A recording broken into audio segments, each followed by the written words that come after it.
Impact Hustlers, the podcast on entrepreneurs and changemakers that are creating solutions to the world's biggest problems. Impact Hustlers is brought to you by Fast Forward 2030 and Real Changers. Visit fastforward.com to learn how to include the global goals into your business model and realchangers.com to find talent and careers with impact.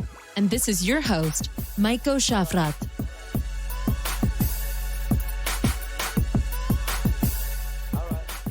In today's episode, I talk to Mette Lykke, CEO of Too Good To Go, an app that helps restaurants share food that would otherwise go to waste.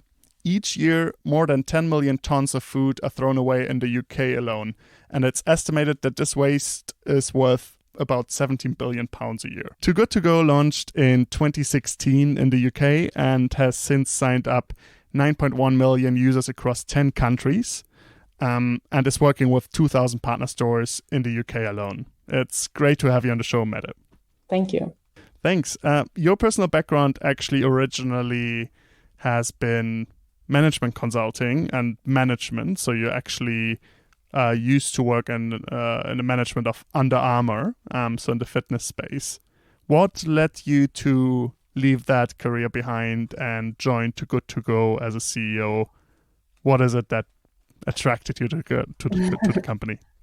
So I've been an entrepreneur for many years. I founded a company back in 2007 with the mission of making fitness fun. I had a few years with Under Armour after selling the company to Under Armour.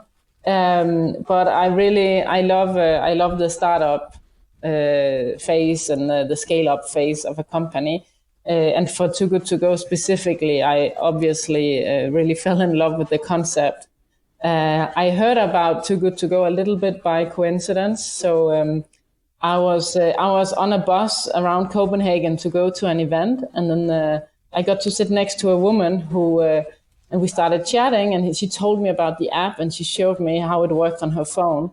And this was the first time I heard about it, and I thought it was so genius. So I asked the founders if there was anything I could do to help, with an entrepreneurial background, and I, was one of the first investors after that, and just started, answering any questions they had, and then a few months later they asked if I could get involved full time as CEO. Cool, and since then you've grown a lot. Tell us a bit more about that. When you first joined, where was Too Good To Go then, and where you're at now in terms of your scale? Yeah, so when I first got involved in Too Good To Go, we had a setup where we had different markets, but they were kind of doing their own thing. So like the global office was only around 15 people, and they would support with the technology and the finance and some other things. And one of the first things we did was basically, to realize that in order to do this really well, we had to be one team. So we integrated everything. So everyone worked towards the same goals. Then we had to build the team quite significantly because there just weren't enough of us. And, it took off fairly quickly. So we've grown to now 270 employees. Or waste warriors, as we like to call ourselves, across the company. And in terms of the processes and the tools, and I think we've changed pretty much everything. But that is what it takes to grow fast and grow at this speed. Amazing. I think food waste obviously is this massive problem, but I think if you talk to a lot of people that are not necessarily in the space and know about companies like yours, it seems on people's minds it's often still regarded as a problem to be solved by either government regulation or by charities to redistribute food, like food banks, for example. And what I'm excited about is to talk with you about is actually you can actually create a good business case around this problem. So you guys have done this, other companies have done this as well, and I think how do you think about that? How can companies like yours solve this problem and make this profitable as well? Yeah. So the way we think about food waste is it's such a complex issue when a third of all food in the world is wasted there are thousands of reasons for it. It's super complicated. And we think, we will also need a lot of different solutions to solve that because of the complexity. So Too Good To Go is one solution. And I think the strength of the concept is that it's a win-win-win concept. So both the stores that partner with us, they win since, they're able to save the food. They get new customers in the door, and, we turn it into a business case for them that makes sense. And then the consumers, on the other hand, they win because they're able to save the food. They get to discover new and interesting food, and they get to have this feeling that they're actually saving it and making a difference. And of course, there's also a good deal to be made there. So it's a win-win, and the strength really is in solving food waste on market terms. The charities are doing fantastic jobs, but I think it's also strong to have some solutions where you can say, we're not going to be dependent on the next round of funding or the next donation to come in, because we can actually solve this on market terms as well. Amazing. Your approach is actually to get restaurants and cafes and places that sell food professionally, basically, to share their residual food and sell it for at a discounted price, I guess. Previously on this show, I actually had Tessa, the founder of a company called Olio, which is focusing a lot on getting people to share the food that they have in their fridge with other people. What led you to focus on restaurants? Was that a focus very early on already? Or how did you identify that, getting restaurants or these local places to share their food is like the problem to be solved here?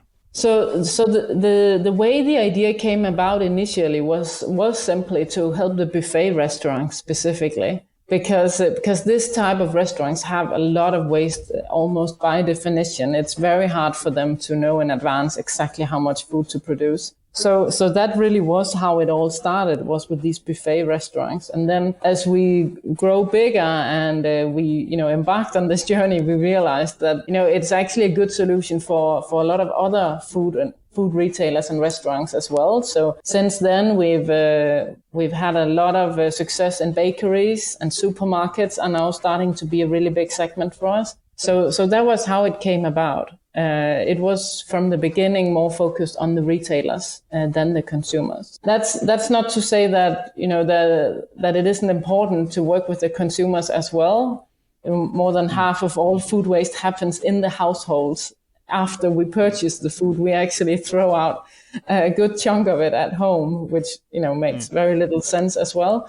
So we try and solve that by helping build and spark this movement against food waste that has already in some countries been going on for years, and in other countries it's more new. Mm-hmm.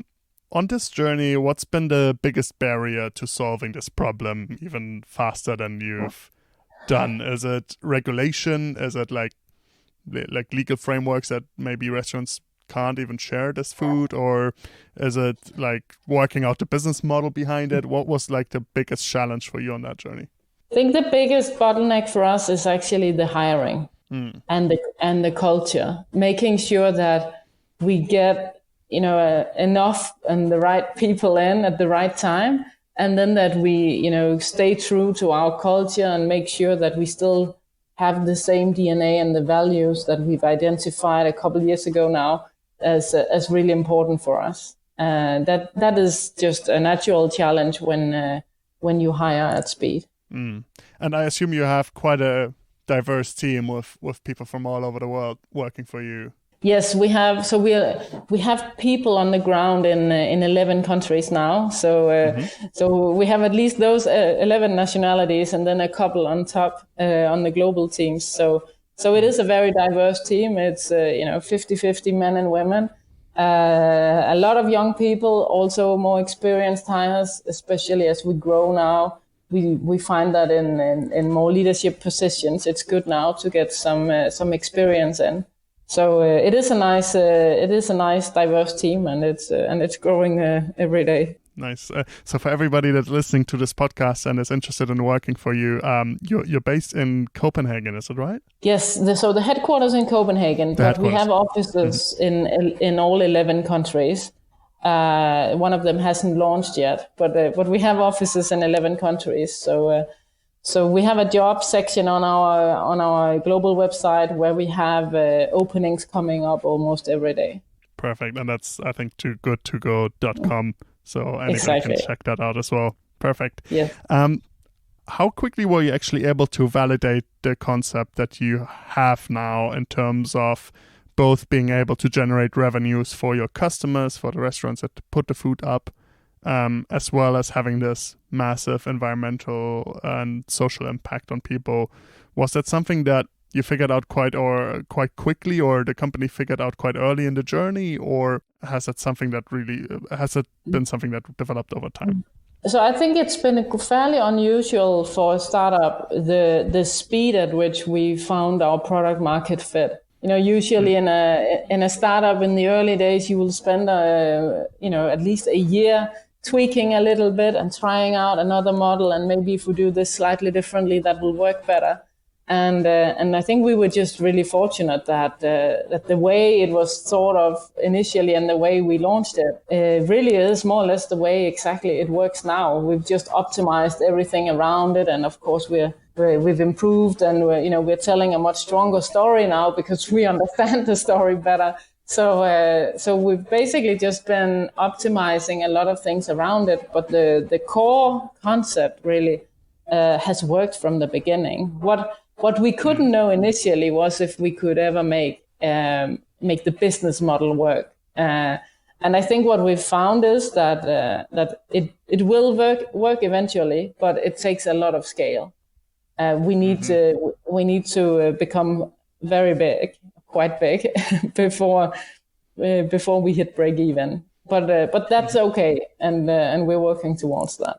Do you think it's a winner take all market where there's not that much room for many players in the space, but for like a big platform to kind of take this market with the scale that it needs? So I think there's going to be room in each market for a lot of different food waste solutions. Specifically for B2C marketplace, there likely will be room for only one longer term, I believe, in each country. But then globally, many can exist side by side. But in each country, I think there will be one that's at least significantly bigger than the others. Mm-hmm. So talk us a bit through the impact you've already generated. We talked about your user numbers, but what does that actually mean? What kind of impact do these users generate? Can you talk us a bit through that? Yes. Yeah. So when we think about impact, we divide it into two different things. So because obviously overall it's all about reducing food waste, and our whole mission is to inspire and empower everyone to take action against food waste. So when we look at our impact and how we do that, one aspect of it is the direct impact, and that's simply how much food is saved on our platform.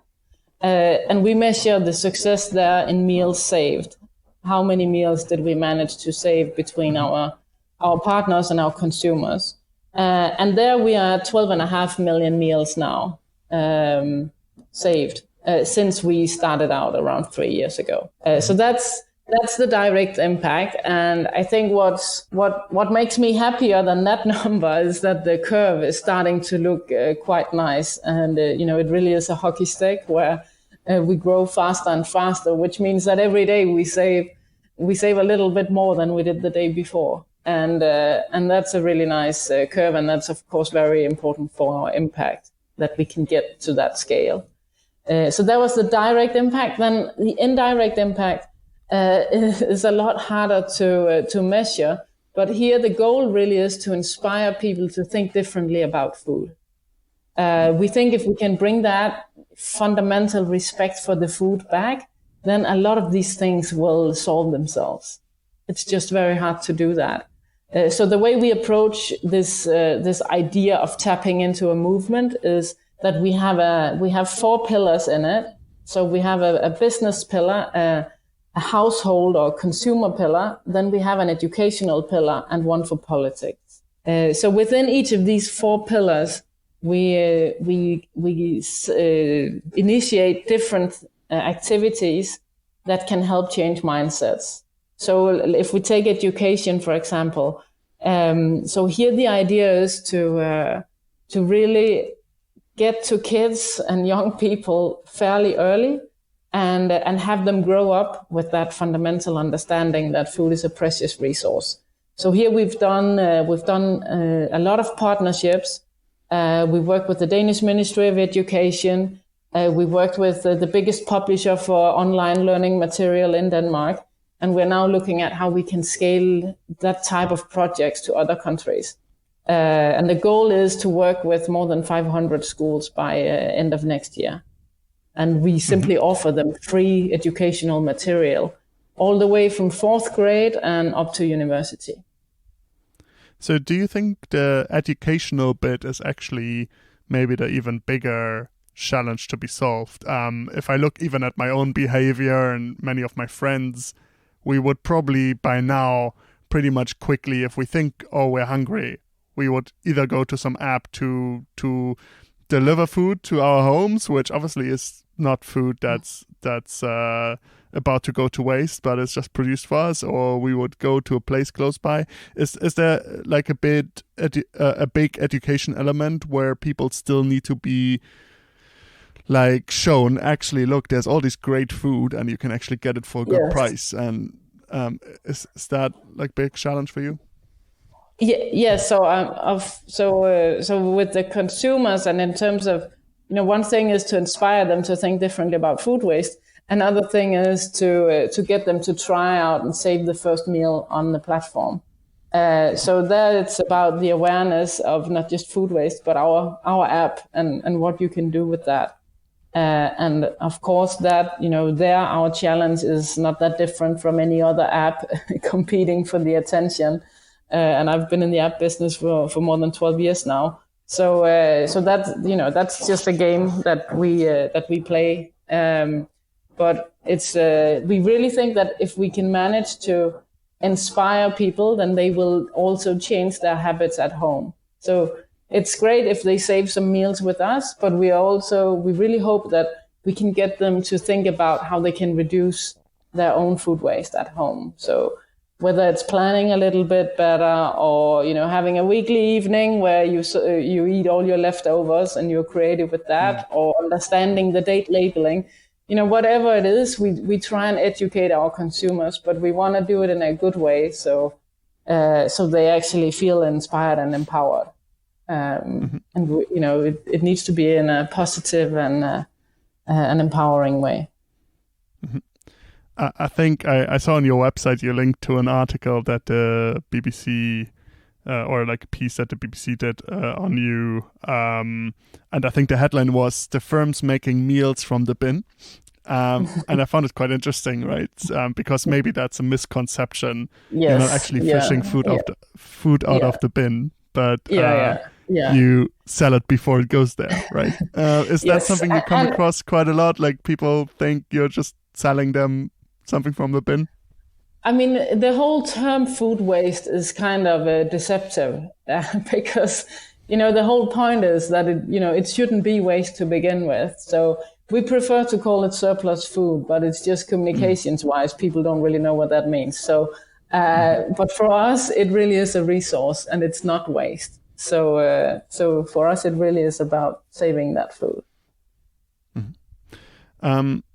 Do you see other problems in the space of food waste or surplus food that you're not currently solving, but that might be exciting to be solved? Or also, especially for people that are listening to this and are looking to start their own companies, like what kind of problems do you see out there that are still kind of widely unsolved in this space?